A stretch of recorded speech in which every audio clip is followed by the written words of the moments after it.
Mesdames, Mesdemoiselles, Messieurs, bonsoir. Merci de me recevoir chez vous. C'est l'heure de votre journal sur KMT, LCL, FM+, et OM5 TV sur les réseaux Free, Orange, Numéricable et Bouygues en France. Je suis en compagnie ce soir de Geneviève Laouché. Geneviève, bonsoir. Bonsoir Catherine, bonsoir à tous. Voici quelques-uns des sujets que nous allons aborder ce soir. Une campagne choc intitulée « Où sont les cochons ?» a été lancée par l'association Entreprises et Environnement. Elle vise à dénoncer les décharges sauvages sur notre île.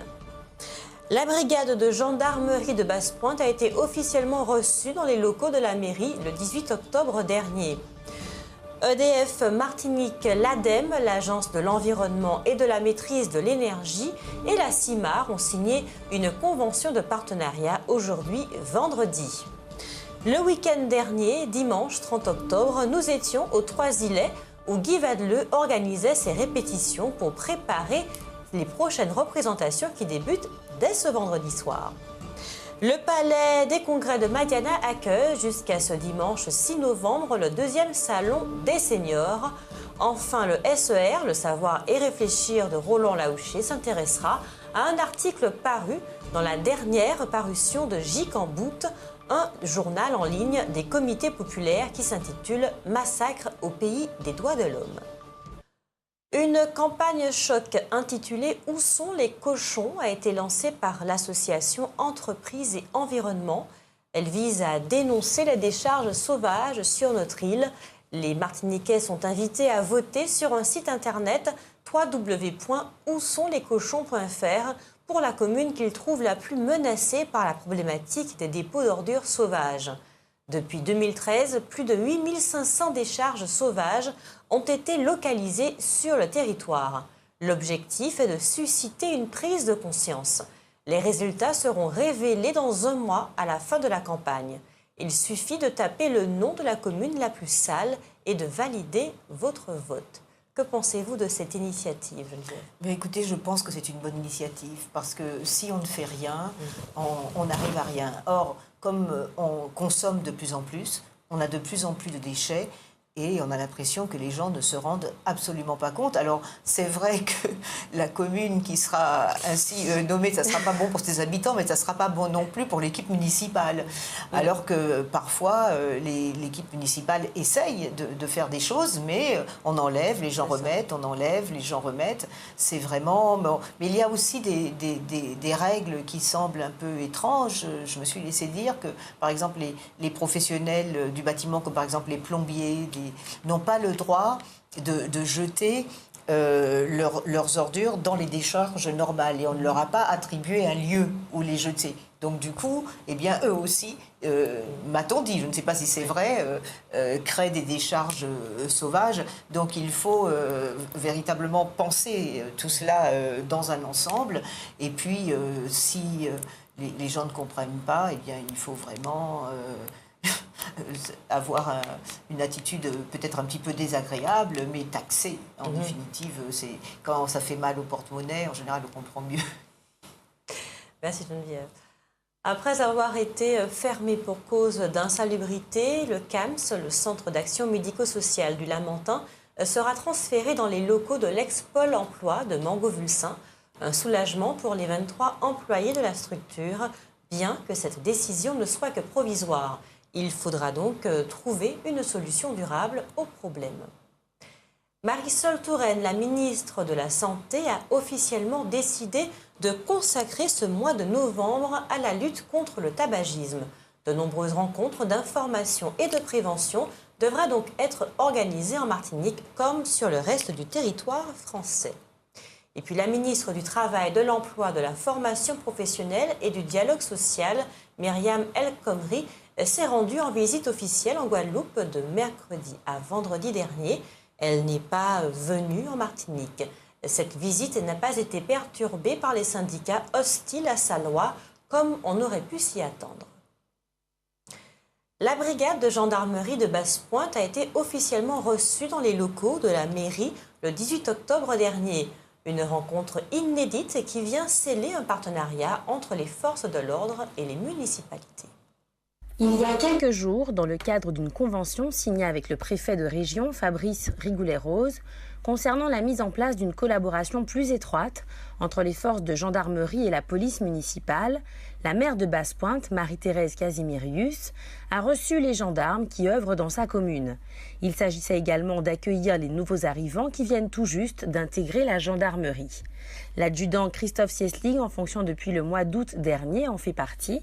Il a expliqué que cette rencontre officielle, inédite avec l'équipe municipale, s'inscrit aussi pleinement dans le cadre d'un partenariat mis en place entre les forces de l'ordre, police municipale et gendarmerie, et la mairie. Il repose sur l'échange systématique d'informations et de données concernant la sécurité et l'ordre public notamment, accompagné d'un suivi régulier. Cela signifie très concrètement que forces de l'ordre et municipalités doivent constamment être en contact pour renforcer les actions de proximité menées auprès des administrés. Un commentaire, Geneviève? Oui, peut-être que ça peut marcher aussi en ce qui concerne les décharges sauvages. Ouais. La campagne pour les élections à la CCI Martinique est terminée. La liste Entreprendre ensemble en Martinique, conduite par Philippe Joc et réunissant la CGPME, la FTPE et le MEDEF, est seule en lice. L'enjeu était donc d'inciter les ressortissants de la Chambre à participer au vote pour assurer la plus large légitimité possible à ce candidat unique. EDF Martinique, l'ADEME, l'Agence de l'environnement et de la maîtrise de l'énergie, et la CIMAR ont signé une convention de partenariat ce vendredi 4 novembre pour l'installation de pas moins de 2000 chauffe-eau solaires collectifs. Un projet qui s'inscrit, vous l'avez compris, dans la grande transition énergétique mise en place dans notre île. Un extrait en images.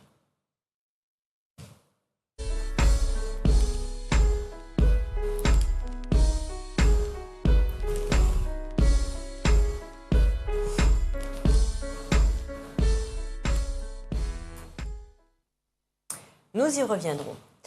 Les étudiants qui souhaitent bénéficier d'une aide financière de la collectivité territoriale de Martinique ont jusqu'à ce vendredi 4 novembre à minuit pour effectuer leur demande en ligne sur le site étudiant.collectivitédemartinique.mq.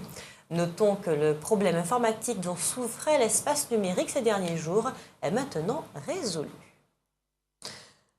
Le week-end dernier, dimanche 30 octobre, nous étions au Toisillet où Guy Vadeleu organisait ses répétitions pour préparer les prochaines représentations qui débutent dès ce vendredi soir. C'est un spectacle littéralement féerique que nous promet le célèbre chanteur multi-instrumentiste Guy Vadeleu. Plus d'une cinquantaine de personnes, chanteurs, danseurs, plasticiens, coiffeurs, étaient présents dimanche dernier, perfectionnant les derniers détails de l'événement. On retiendra notamment Marseille, Manuel Sainte-Rose, Roro Calico, Fernand Marlu, Céline Flériag, le groupe Authentique, les Foubins et les ballets Couleurs Métis et Tiffer Masque. Guy Vadeleu assure que ce spectacle intitulé Valse Bleue Passillo, en référence à l'un des titres de son dernier CD, dévoilera de nombreuses nouveautés au niveau des costumes, des décors, des chorégraphies et bien sûr des morceaux. Au programme, du belay, du jazz, quelques sonorités de musique latine, mais surtout de la mazurka. Après 50 ans de succès sur scène, nul doute que les fans se presseront ce soir et samedi soir à 20h au Tropicatrium, ainsi que dimanche à 16h. Les places pour ces 3 représentations du spectacle Valse Bleue Passillo sont disponibles à 38 € sur place ou sur le site internet de l'Atrium. Un rendez-vous à ne pas manquer.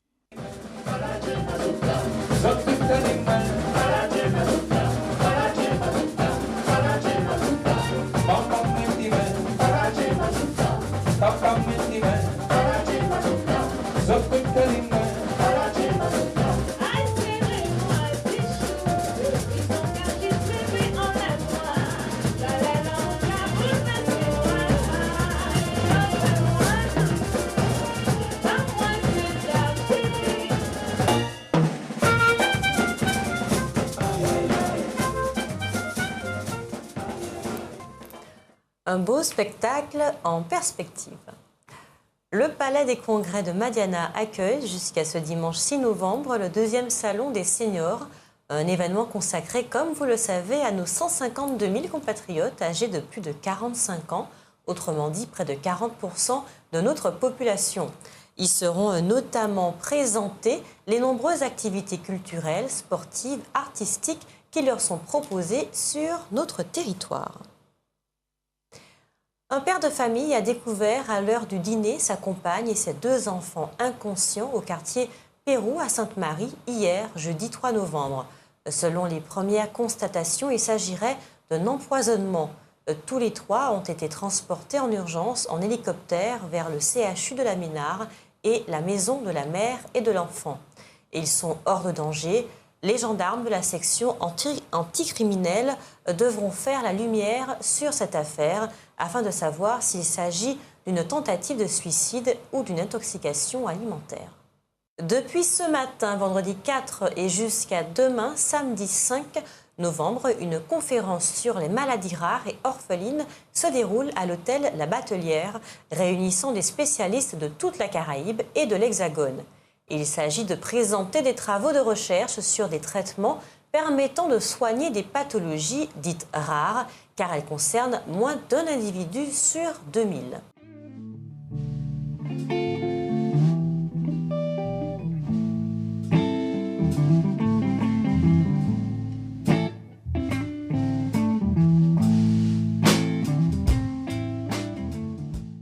Alors c'est vrai que ça pose un réel problème parce que justement comme ces maladies sont rares, eh bien les laboratoires pharmaceutiques ont peu tendance à se pencher sur elles parce que finalement ils se disent que la recherche coûte très cher pour trouver des médicaments et après, eh bien si peu de personnes sont atteintes de ces maladies, ils ne vont pas rentabiliser leur investissement en recherche. Donc c'est pour ça qu'il faut absolument sensibiliser la société civile pour qu'elle se mobilise et demander à ce que des recherches soient faites sur ces maladies rares, parce que lorsqu'on en est atteint, très souvent c'est dramatique. Et c'est là aussi que les pouvoirs publics doivent jouer un rôle important, parce que contrairement aux laboratoires pharmaceutiques, eh bien, ils ne sont pas à la recherche de profit. Donc c'est effectivement quelque chose d'important à signaler. Merci Geneviève. Fonctionnaire européen, c'est un emploi qui a la réputation d'être gratifiant et bien payé. Mais comment faire pour accéder à une telle fonction ? Si cela vous intéresse, sachez que le Secrétariat général des affaires européennes organise pour la seconde fois le Forum des carrières de l'Europe qui se déroulera à Paris le samedi 3 décembre dans les locaux du Comité économique, social et environnemental. Le Forum des carrières a pour but d'améliorer la visibilité des carrières européennes et de susciter des vocations, tant chez les étudiants que chez les jeunes actifs. Les inscriptions seront ouvertes à partir du 4 novembre. Ce n'est vraiment pas une vue de l'esprit. La malbouffe, McDo et les autres est particulièrement dangereuse pour la santé. En particulier, elle provoque de nombreux accidents vasculaires cérébraux, les fameux AVC. Notamment parce que cette malbouffe contient de grandes quantités d'acides gras non saturés. Au Danemark, en 2003, il a été décidé de limiter à 2% le taux maximal légal d'acides gras non saturés. On dit les acides gras trans. On dit aussi les AGT dans les huiles et les matières grasses d'origine industrielle. On a immédiatement observé une réduction considérable du nombre de décès causés par des maladies cardiovasculaires. Des mesures similaires ont été depuis introduites en Autriche, en Hongrie et en Lettonie en 2015. Des mesures volontaires pour réduire la quantité d'AGT présents dans les aliments sont en place en Belgique, en Allemagne, aux Pays-Bas, en Pologne, au Royaume-Uni et en Grèce. Des recommandations diététiques nationales ont été publiées en Bulgarie, à Malte, en Slovaquie, au Royaume-Uni et en Finlande. Rien donc n'a été fait en France. On notera par ailleurs que les huiles partiellement hydrogénées, qui sont la principale source d'AGT dans les aliments transformés, seront interdites d'ici juin 2018 aux États-Unis. En France, donc, aucune décision n'a été prise. Pourtant, les spécialistes affirment qu'en Europe, ces acides gras non saturés sont responsables de 660 000 décès par an. Notons qu'ils ne sont pas présents seulement dans les fast-foods.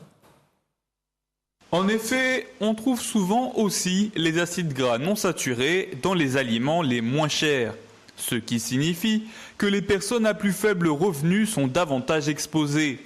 Dès lors, les députés européens préconisent qu'une loi vienne en limiter l'utilisation dans l'ensemble de l'Europe.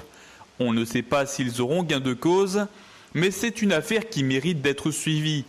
D'une part parce que nous sommes, nous aussi, tout à fait concernés par cette problématique. D'autre part, parce que ces acides gras non saturés provoquent également infertilité, maladie d'Alzheimer, diabète et obésité.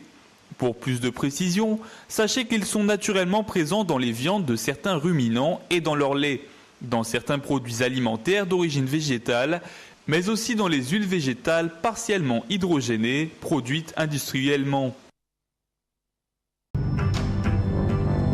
Toute l'actualité des régions d'outre-mer et des ultramarins de l'Hexagone sur outremernews.fr.